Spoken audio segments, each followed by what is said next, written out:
ఈరోజు నేను షాపింగ్కి వెళ్ళాను. కానీ అది షాపింగ్ ట్రిప్ కాదు. అది ఒక లైవ్ సీన్ అయింది. ముంబైలో ఇప్పుడు ఒక బిగ్ థింగ్ నడుస్తుంది. Road side shops, subway markets demolish చేస్తున్నారు. అయినా ఇక్కడ షాప్స్ కొన్ని పెట్టున్నారు. నేను కుర్లాకి వచ్చింది మెన్స్ షూస్ కొందామని. And shoes market best market అంటే కుర్లా. ఇప్పుడు సబ్వేలో ఎంట్రీ అయ్యాను. అండ్ అన్ని షాప్స్ అయితే ఓపెనే ఉన్నాయి. అన్ని నార్మల్గా ఉన్నాయి. సో నేను కెమెరా తీసి స్టార్ట్ చేశాను. ఇప్పుడే షాప్ ఓనర్ అన్నాడు షూట్ చేయొద్దని. అభి షూట్ మత్ కరో, అభి ప్రాబ్లం हो जाएगा అన్నాడు. సరే అని కెమెరా ఆఫ్ చేశాను. వీళ్ళతో గొడవ ఎందుకులే అని. కానీ కొన్ని క్లిప్స్ అయితే తీసుకున్నాను నేను. కొంచెం ముందుకు వెళ్ళా, అప్పుడే ఒక పోలీస్ ఆఫీసర్ ఎంటర్ అయ్యారు. అండ్ ఒక్కటే మాట అన్నాడు, షాప్స్ అన్నీ బంద్ చేయమని. అండ్ అందరూ షాప్స్ అన్నీ క్లోజ్ చేశారు. అండ్ ఒక ఫోటో తీసుకొని ఆయన వెళ్ళిపోయాడు. ఇప్పుడు నేను వెస్ట్ సైడ్ వచ్చాను. అండ్ ఇక్కడ కూడా అన్ని షాప్స్ క్లోజ్ ఉన్నాయి. అండ్ ఇక్కడ ఒకటి వ్యాన్ కనిపిస్తుంది కదా, అది బిఎంసీదే. కొంచెం ముందుకెళ్ళా, ఇక్కడ చిన్న షాప్స్ అయితే ఉన్నాయి. అండ్ అమ్ముతున్నారు గుడ్డలు. అవి కూడా వాడేసినాయి.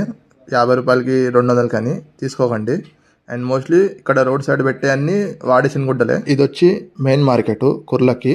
అండ్ ఇక్కడికి రావడానికి ప్లాట్ఫామ్ నెంబర్ 1 నుంచి బయటకు వచ్చేయండి. అండ్ ఇక్కడనే మెయిన్ షూస్ అండ్ చెప్పులు మార్కెట్. ఫైనల్గా ఒక షాప్ దొరికింది రోడ్ సైడ్ మీద. అది కూడా గల్లీలో పెట్టాడు ఈ అన్న. మీరు ఎవరైనా రావాలనుకుంటే గుర్తుపెట్టుకోండి, స్టేషన్ ఎదురుగానే పక్కనే ఒక గల్లీ ఉంటుంది. ఆ గల్లీ లోపలికి వెళ్ళిపోండి. అండ్ ఇక్కడనే నేను లాస్ట్కి షూస్ తీసుకున్నా, బ్లాక్ ఫార్మల్స్ 350 పడ్డది. అండ్ ఇంకొక గల్లీకి ఎంట్రీ అయ్యా. అక్కడ కూడా చాలా షాప్స్ అయితే ఓపెనే ఉన్నాయి. అంటే గల్లీలో మీకు దొరుకుతాయి. అంటే మెయిన్ రోడ్లో షాప్స్ లేవు.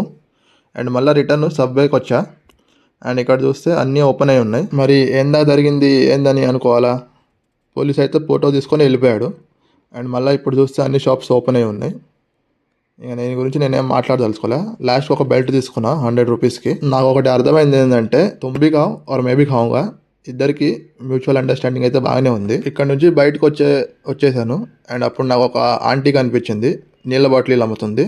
సెట్ 120 అంట. లాస్ట్కి ఈ ఐటమ్స్ నేను తీసుకున్నది. బాంబేలో జరిగే ఇంట్రెస్టింగ్ థింగ్స్ కోసం ఫాలో చేయండి.